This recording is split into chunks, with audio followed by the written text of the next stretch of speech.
toujours dans le concept de vidéos très courtes sur, on va dire, différents mots qu'on entend, que ce soit dans notre vie de tous les jours, dans notre éducation, ou en philosophie, ou dans des religions. On parle de certains, on va dire, concepts comme l'amour inconditionnel, le non-jugement, l'abondance, enfin voilà, tous ces mots magnifiques, sauf que concrètement, ça donne quoi dans notre vie de tous les jours? Donc l'intérêt, c'est que je vais lancer un mot et puis on va improviser, on va voir ce que ça donne. T'es d'accord? Ok, avec plaisir. Donc par exemple, je voulais parler avec toi de la joie. Parce que quand je te rencontre, je sens cet état-là, on va dire état originel que je sens en toi, de la joie. Et c'est comme, peut-être, enfin dis-moi si je me trompe, mais c'est peut-être comme on trouve, je dis peut-être, mais en fait j'en suis sûre, c'est ce qu'on voit aussi chez les enfants, cet état naturellement joyeux, où ils sont contents, où ils s'amusent. Ils sont contents de leur vie. Alors on pourrait se dire peut-être que c'est parce qu'ils sont tout simplement naïfs et qu'ils n'ont pas encore compris que la vie est dure, tu vois. Ou alors on pourrait se dire aussi que c'est peut-être une façon de voir la vie qui est tout à fait juste. Oui, tout à fait. En fait, cette joie, c'est ce qu'on est, c'est notre état naturel. Donc, c'est du fait d'être connecté à nous-mêmes, et en effet, les enfants sont la plupart du temps connectés à eux-mêmes, en fait. C'est-à-dire connectés à quelque chose qui est plus grand que notre présence physique. Et intuitivement, on peut tous sentir ça. Intuitivement, on peut tous sentir qu'il y a quelque chose de plus grand que juste moi. Alors, comme c'est invisible, comme on a plutôt des références religieuses et tout ça, souvent on ne veut pas y croire parce qu'on ne peut pas le voir. On est un peu tous comme saint Thomas au départ, tu sais, on ne croit que ce qu'on voit. Et donc ça paraît un peu fou. Mais je pense que de plus en plus, on peut vraiment s'ouvrir à ça et sentir. Oui, en effet, il y a une présence qui est au-delà de ce corps physique. Et quand on est connecté à ça, eh bien la joie, elle est naturelle. Et elle inclut absolument tout. Donc elle est constante. Il n'y a pas de coupure. Ça ne veut pas dire que ce mouvement est explosif tout le temps. Ça veut dire que ça inclut tout. Mais c'est comme un pétillement de vie. C'est comme, enfin, tu vois, de l'eau pétillante. Ça pétille en permanence, en fait. Même dans ce calme, il y a comme... on est en vie, en fait. On est constamment animé de cette vie. Et c'est vrai, oui, il y a un émerveillement perpétuel pour tout et toute chose. Il y a une perfection dans l'être qui est là en permanence. Il n'y a que de l'innocence qui est vue partout, et cet amour inconditionnel, c'est ça qui est reconnu partout et en tout le monde. Et donc, c'est vrai que c'est vraiment ce que sentent les enfants. Oui, tout à fait. Ils sont hyper connectés. Je vois ça avec mon petit-neveu. Quand je regarder ma maman, par exemple, je peux voir qu'il n'a pas du tout tous ces jugements. Il est beau comme tout, quoi. Il voit que l'amour. Il voit que l'amour, en fait. Et je trouve ça fabuleux. Je trouve ça vraiment fabuleux de voir ça. Et j'ai là quand même la première chose qui me vient, c'est oui, mais dans ces cas-là, je me mets à la place de ceux qui regardent. Et dans ces cas-là, oui, mais t'es pas protégé. Tu te protèges pas des gens, tu es dans la joie, tu es dans l'ouverture. Les enfants, ils ont besoin d'être protégés, tu vois, de cette naïveté, peut-être. En fait, ce qu'on se rend compte, c'est que notre connexion à nous-mêmes, à notre véritable nature, à cet invisible présence qui est là, c'est la sécurité, c'est la protection, c'est la seule défense qui soit, en fait.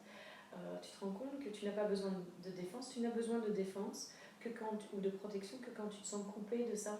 Parce que quand tu te sens coupé de ça, tu crois être un individu séparé du reste, petit dans le monde. Tandis que quand tu te reconnectes à cette présence, à ce que nous sommes au-delà de la forme, en fait tu sais que le monde est une extension de toi, que le monde est en toi, que le monde c'est toi. Et donc tu ne vis plus d'attaque ou d'ennemi, de séparation entre quoi que ce soit. Tu sais que le monde entier c'est toi, c'est le reflet de ce qui se passe en toi. Et donc il n'y a plus cette notion de devoir se protéger de quoi que ce soit. Ça me fait penser ce que tu dis en fait à la foi. Oui. Le fait de... Moi, ce mot foi, ça m'a jamais vraiment parlé, honnêtement, mais c'est plus la confiance en la vie. Alors, il peut y avoir aussi, ça va avec ce concept aussi de se dire qu'on n'est pas séparés, mais en fait, les enfants, ils ne pensent pas à tout ça, ils ont juste naturellement confiance. Hein, Oui. Confiance en la vie. C'est vraiment ce que je vis en fait, c'est comme que tu dis ça, parce que je peux pas dire, en fait oui, je peux dire j'ai confiance, je peux dire j'ai confiance en tout, mais c'est au-delà de ça en fait. C'est un savoir, c'est un profond savoir. C'est au-delà de la confiance. Je pense que la confiance, c'est une étape merveilleuse pour justement sentir qu'il y a quelque chose d'autre qui est à l'œuvre, de plus grand, et auquel on peut se reconnecter, et on peut se rendre compte en effet que la vie est en soutien permanent de tout ce qui se passe en nous, de tout ce qu'on veut véritablement. Surtout dans cette étape, si on le voit comme ça, on va du coup attirer à soi Exactement. des preuves que la vie nous soutient. Oui, tout à fait. Elle nous soutient toujours, mais elle nous soutient dans là où on met notre attention. Donc si on met notre attention sur les peurs, elle va soutenir les peurs et on va avoir plus de peur. Et plus d'expériences qui vont démontrer qu'on a raison d'avoir peur. Par contre, si on est dans la joie et qu'on se reconnaît dans notre véritable nature, la vie va soutenir aussi ce mouvement-là. Donc le mouvement de soutien, il est permanent. Et c'est en fonction de là où nous, on va mettre notre attention, qu'on va faire plus de ça. C'est le pouvoir de l'attention. Exactement, tout à fait. Donc on est véritablement au cœur de l'expérience. Et cette confiance, c'est pas en quelque chose de spécifique. Donc c'est pas confiance en une personne, confiance en ça. C'est confiance justement au fait qu'on est au cœur de l'expérience et qu'on a le pouvoir de se reconnaître dans notre véritable nature ou de croire nos pensées limitantes et nos conditionnements du passé. Et en fonction de ce qu'on choisit, en fait, on est véritablement créateur de notre expérience. Et alors, c'est une confiance en la totalité de ce que nous sommes, pas en des petites parties. Donc, tu ne connais jamais la trahison, tu ne connais pas l'attaque, tu ne connais pas l'agression, la victimisation, tu ne connais pas tout ça. Tu ne connais pas le manque, tu ne connais pas la peur. Et cette joie qui t'anime en permanence, en fait. C'est une joie, en fait, profonde. Ouais, vraiment. C'est pas juste la joie de... C'est déjà bien, mais quelqu'un qui te dit une blague, tu rigoles.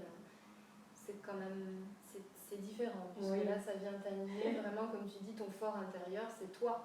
C'est ça. Ouais, vraiment, c'est ça.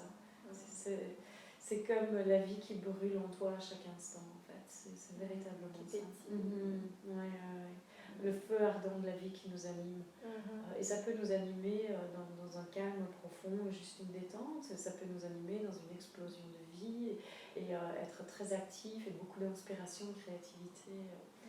La forme des choses, après, elle est différente, évidemment. Mais c'est comme...